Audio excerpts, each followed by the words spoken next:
This instructional video is on how to divide fractions. Okay, we're going to use a process that is called same, change, change. And basically, when we divide fractions, it's just like dividing whole numbers in the sense that we're also talking about how much of one fraction goes into another. And it's just a little bit more difficult because we're dealing with fractions, but when we go through this, you can see that it's kind of the same process. Okay, so a lot of the stuff that we're going to do looks familiar, but we're just going to use same, change, change to get it to where it looks like what we know how to do. So, for example, if I had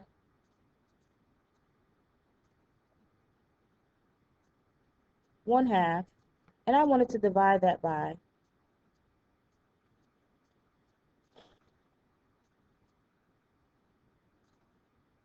1/6, what I would basically do is say, okay, I'm the question is now asking me how many 1/6 are in 1/2.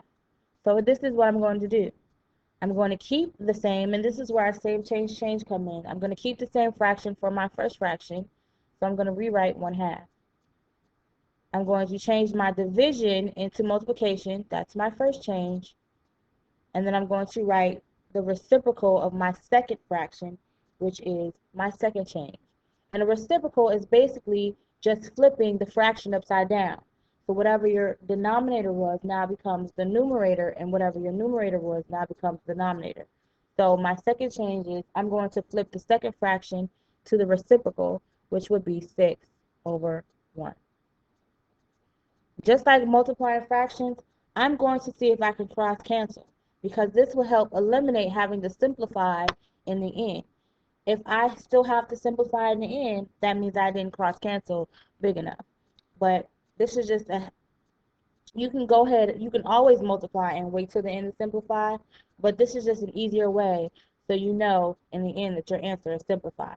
So I'm going to ask myself, what is the biggest number between 6 and 2 first? That's why it's called a cross, because we're going to go diagonal. So we're going to go to 6 and 2 first. Well, of course, the greatest common factor between 6 and 2 is 2. So I'm going to say, okay, 2 goes into 6 3 times, and then 2 goes into itself 1 time. Well, the greatest common factor between 1 and 1 is 1, so there's no point of me changing that. Now, what I'm going to do is just multiply across. 3 times 1 is 3. 1 times 1 is 1. 3 over the 1 is the same thing as the number 3. Okay. Now, let's talk about something a little bit more difficult. And like I said in the end, you always want to make sure you simplify to lowest terms because you may not have cross-canceled completely. So you want to make sure if you do cross-cancel, you're finding your greatest common factor, okay, between the two numbers. Otherwise, it's going to leave you more work to do at the end. But if you're not comfortable with cross-canceling, go ahead and multiply across, and then you can find it. Then you can find the GCF of both numbers at the end. Let's talk about something a little bit more challenging. So say, for instance, I had the number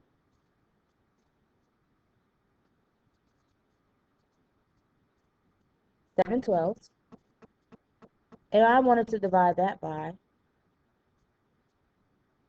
14 over 24. The process is still the same. Even though the numbers are kind of a little bit more bigger, the processes are still the same. So I'm going to keep my first fraction, which is 7/12,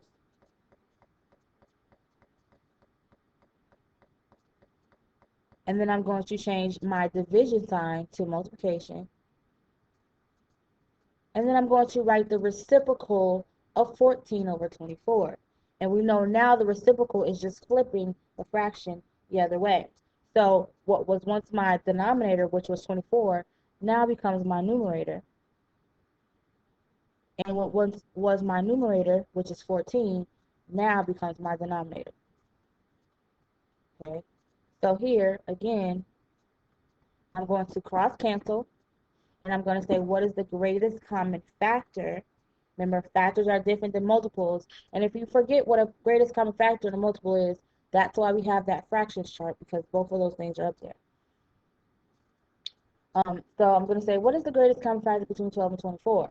Well, the greatest common factor between 12 and 24, meaning what is the greatest number that I can multiply to get 12 and to get 24, is 12. So I'm going to say, okay, 12 goes into 24 two times, and 12 goes into 12 once. All right, and now I'm going to look and do the same thing with 7 and 14. And again, this is why it's called cross canceling, because you cancel diagonally.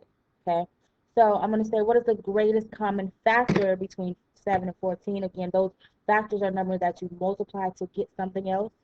So the greatest common factor between 7 and 14 is, of course, 7.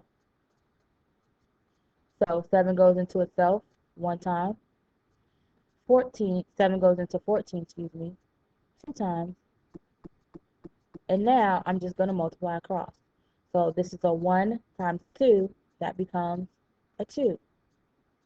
This is a 1 times 2, that becomes a 2. 2 divided by 2, or 2 over 2, is the same thing as saying 1. Okay? So when I ask myself how many 14/24s are in 7/12s, well, there's one whole, so I can say that there is 1. Okay? So that is how we divide fractions using same, change, change. And it kind of sounds like something we did earlier. Guess what? See if you can guess what it is, but it's the same concept. We're going to keep the same as the first one. We're going to switch the sign, and then we're going to do the reciprocal. So same, change, change.